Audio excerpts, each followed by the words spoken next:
Begin by asking yourself the question, in my direct experience, do I discover that I have a head?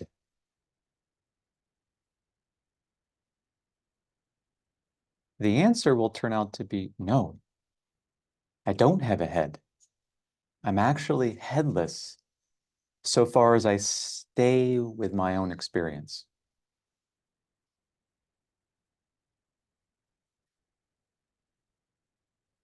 In order to understand that this is so, today we'll be going through 3 experiments.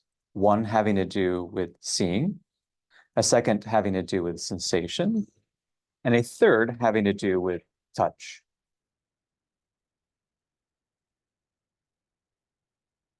However, before we get there, I suspect that you might have 2 basic concerns.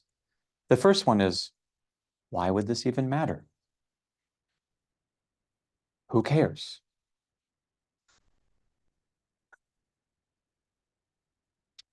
The brief answer is as follows.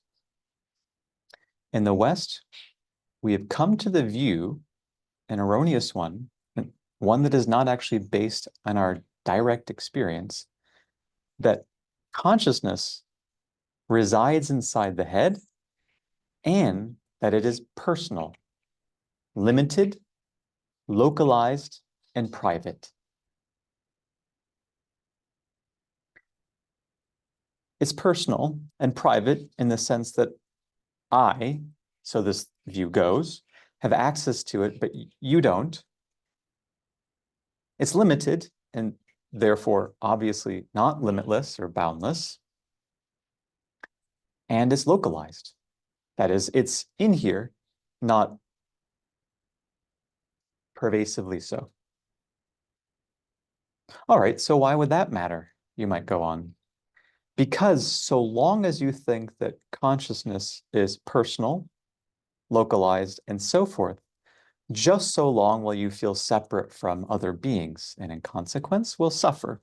This is what the Buddhists term dukkha, a sense of pervasive dis-ease. Now a second concern. How is one to actually investigate this matter in order to reveal that I have no head? Here we draw on something termed direct experience. You'll need to follow along though, and you'll need to be like a newborn child, innocent, fresh, naive, simple, curious, and perhaps filled with a gentle wonderment. Now, if you feel that you can't actually be simple and naive, if you feel you're overcome by doubts and perhaps some cynicism and some great intellectual presuppositions about obviously having a head, then that's okay. This is just not the experiment for you. Something else might be for you. However, if you are childlike, if you do remember what it's like to wonder, and if you are very open, then let's carry on together. All right, without further ado, here's the first experiment having to do with seeing. Just open to the experience of seeing right now. What you'll discover will be colors and shapes. Greens, reds, blues, whites, and so forth. I want you to just pay attention to the visual realm now, just colors and shapes. Set aside thoughts, feelings, sensations, and the rest. Now, slowly draw your attention, you can imagine this, back, back, back from the visual realm. And ask yourself the question, as I keep going back, back, back, back, in my direct experience of seeing, that is staying only with seeing, do I actually discover that I have a face or a head? Do this with me. Don't just think about it. Set aside thought. Once more, you draw your attention back, back, back while staying with color and shape. And now you're looking for a face or a head in your experience of seeing, what do you discover directly? You don't find a face or a head. You just find a sense of spaciousness, openness, or awareness. Verify that that's true. Let's try now going from this openness, spaciousness rather, or awareness forward to seeing. So here's openness, invisible, faceless, headless openness. That's going forward and it's splashing into color shape, into seeing. Once more, then we go from color shape or seeing back, back, back. And we discover this no thingness, openness, aware presence. But we don't discover a head or a face.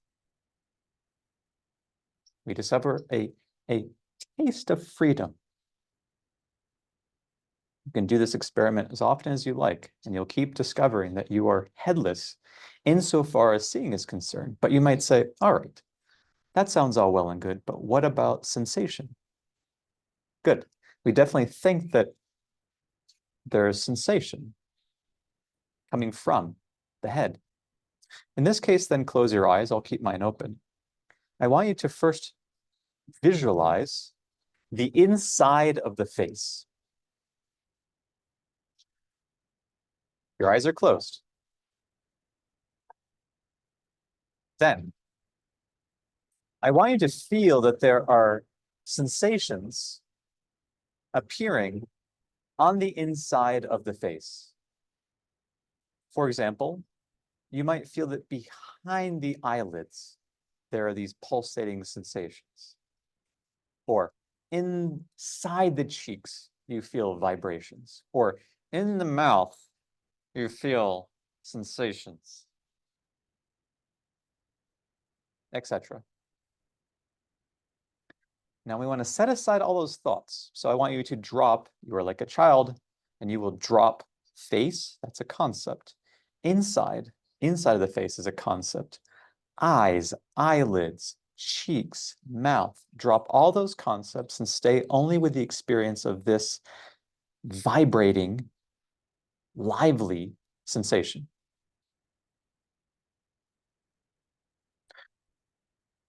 When you stay only with this vibrating, lively sensation, do you find that there is a sensation that's appearing inside of a face or inside of a head?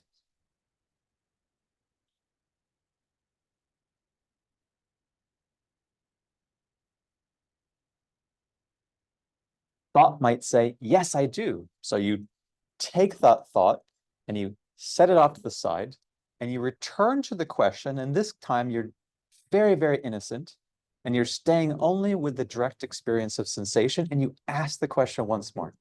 In my direct experience of this vibrating, pulsating, vivacious sensation, do I actually find face or head? That is staying only with the realm pertaining to sensation. Can I actually discover a face or a head here? No. No such discovery is made. That's a superimposition, a story, if you will, that's imposed upon the seminal direct experience of simply sensing. In the second experiment, then, we also don't find a face or a head. Let's now come to the third and final experiment. This has to do with touching. So close your eyes again. I'll keep mine open. And take one of your hands and place it perhaps on the crown of the head.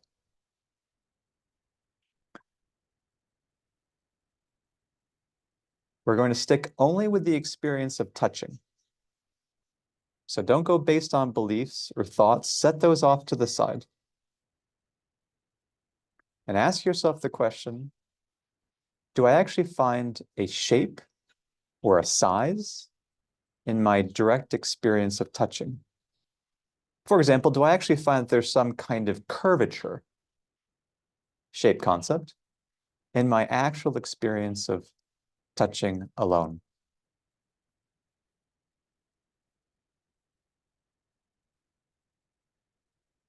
Thought says yes, of course, but that's a concept. We're going to set that off to the side and look at it more closely now without that particular belief.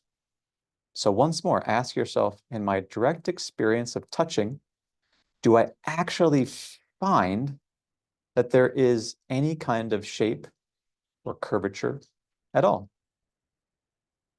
No, I simply find dull sensation or warm sensation and so on. All right, go deeper.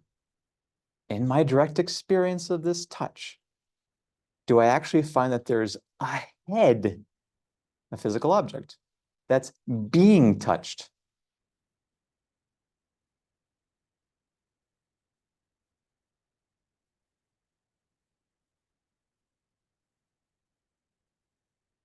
No, that's an inference based on a belief. Set it off to the side. Let's just try once more.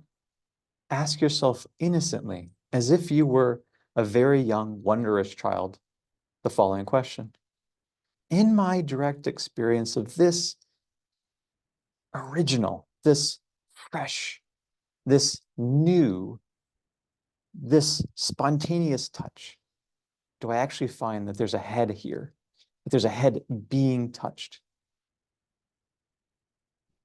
No, it's just vibration. And that vibration, in fact, is appearing within a borderless space. In fact, it's not actually a borderless space. It is the very nature of awareness. Be open to the possibility that you are this openness. Think of the first experiment. That you are this which is aware of sensing, the second experiment. That you are this borderless, space-like substance of aware presence that is that in which touching is effervescently appearing, the third experiment. Therefore, be very open to the possibility that you are not uniquely located inside the head, but rather are this aware presence that is seamlessly open to all experiencing. And taste what this experiential understanding is like. It is free, very, very free, and quietly peaceful.